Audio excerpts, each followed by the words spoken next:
आमना फरमाती हैं कि जिस दिन बच्चा पैदा होने के लिए मुझे थोड़ी सी तकलीफ महसूस हुई, मुझे पता चला कि आज मेरा बच्चा पैदा होने वाला है, घर में और किसी को पता नहीं था। फरमाया मैंने आसमान की तरफ देखा, आसमान से यूं एक नूर आया, एक सफ़ेद परिंदे की तरह। वो आकर यूं उसने मेरे सीने के ऊपर, मेरे दिल के ऊपर मसला। उसके बाद मेरा खौफ ख़त्म हो गया, मेरा डर ख़त्म हो गया, मेरी तकलीफ़ ख़त्म हो गई। अल्लाहू अकबर। जिस रात इमामुल अंबिया सल्लल्लाहु अलैहि वसल्लम को अल्लाह ने अपनी अम्मा के शिकम अतर से दुनिया के ऊपर भेजना था, फरमाया अल्लाह रब्बुल आलमीन ने फरमाया आसमान के दरवाजे खोल दो, जन्नत के दरवाज़ों को खोल दो। फरमाया फरिश्ते जौक दर जौक दुनिया के ऊपर तशरीफ़ लाने लगे। अल्लाह ने 70,000 हूरों को भेजा, जाओ जाकर मेरे मोहम्मद मुस्तफ़ा का इस्तकबाल करके आओ। अल्लाह रब्बुल आलमीन ने शैतान के गले के अंदर 70 तोक डालकर उसको बहरे अमीक के अंदर कैद कर दिया। तमाम उसकी ज़रूरियात को, तमाम जिन्नात को, तमाम शयातीन को कैद कर दिया गया। अल्लाह ने समंदरों की गहराई को और ज़्यादा कर दिया। अल्लाह रब्बुल आलमीन ने दरियाओं की तेज़ी को और तेज़ कर दिया। अल्लाहू अकबर। फरमाया उस रात खुशबू ही खुशबू शुरू हो गई। अल्लाहू अकबर। फरमाया उस रात के अंदर फरमाया जितने भी औरतें इस पूरी की पूरी दुनिया के ऊपर हमला हुई हैं, अल्लाह ने तमाम को बेटा अता फरमाया। फरमाया उस साल पूरी दुनिया के ऊपर जहाँ भी फलदार दरख्त के कोई भी दरख्त ऐसा नहीं था जिसके ऊपर सही फल न लगा हो। ये मोहम्मद मुस्तफ़ा सल्लल्लाहु अलैहि वसल्लम की आमद की बरकत थी। हुजूर सल्लल्लाहु अलैहि वसल्लम ने फरमाया अल्लाह ने हर आसमान के ऊपर एक नूर का सुतून बना दिया जो क़यामत तक मोहम्मद मुस्तफ़ा सल्लल्लाहु अलैहि वसल्लम की निशानी की विलादत की निशानी के तौर पर रहेगा। अल्लाहु अकबर। उसी रात फरमाया अल्लाह रब्बुल आलमीन ने फरमाया हौज़ कौसर के ऊपर इस खैर की धूनी देकर खुशबू लगाकर 70,000 दरख्त उगाए। उनमें से जो खुशबू फूटती है वो फूटती रहेगी, वो ईमान वालों के सीने को, ईमान वालों के दिमाग को मुअत्तर करती रहेगी।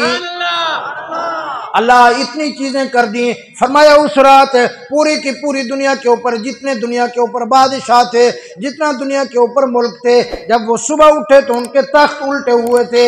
अल्लाहू अकबर। उस रात दुनिया के ऊपर जितने बादशाह थे तमाम के तमाम बादशाह गूंगे हो गए। तमाम के तमाम बादशाहों में से सुबह तक कोई बोल नहीं सकता था, हैरान और परेशान हो गए।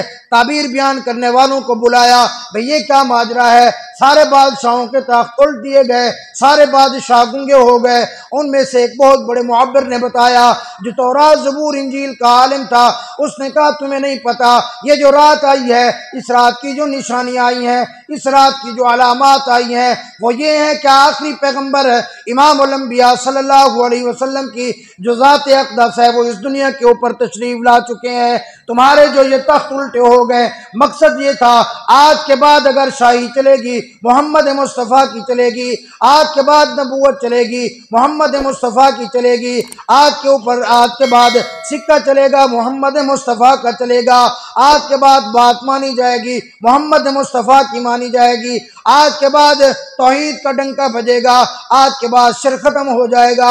और फरमाया सारे बादशाह क्यों गूंगे हो गए? इसलिए कि आप दुनिया के ऊपर किसी बादशाह की कोई नहीं चलेगी। अब कायनात का दुल्हा आ चुका है, अब उसका बादशाह एक अल्लाह है, अब चलेगी तो सिर्फ उस एक अल्लाह की चलेगी। सुभान अल्लाह। अल्लाह इतने इंतजामात कर दिए। अल्लाह ने फरमाया हाँ हाँ, क्योंकि मैंने अपने महबूब को भेजा, अब मैंने उसको भेजा कि गरीबों को अब परेशान होने की ज़रूरत नहीं है, गरीबों का गम खार आ रहा है, मजलूमों को परेशान होने की ज़रूरत नहीं है, मजलूमों का गम खार आ रहा है, बेकसूं को परेशान होने की ज़रूरत नहीं है, बेकसूं का गम खार आ रहा है। अब किसी को परेशान होने की ज़रूरत नहीं है, अब परेशानियों का हल करने वाला आ रहा है। अल्लाहू अकबर। अगर कोई सफ़ेद दाढ़ी वाला बाप बैठा है, अब उसको परेशान होने की ज़रूरत नहीं है, उसका हक बताने वाला आ रहा है। अगर किसी घर के अंदर कोई माँ और बहन बेटी परेशान है, अब उस माँ बहन बेटी का हक बताने वाला आ रहा है। अगर किसी जगह कोई बच्चा परेशान है, वो बच्चों के हुकूक बताने आ रहा है, वो घर वालों के हुकूक बताने आ रहा है, वो मजदूरों के हुकूक बताने आ रहा है, वो मजलूमे को हुकूक बताने आ रहा है। अल्लाहू अकबर। अब तो वो आ रहा है जिसके आने की वजह से कायनात के ऊपर कोई परेशानी बाकी नहीं रहेगी। सुभान अल्लाह।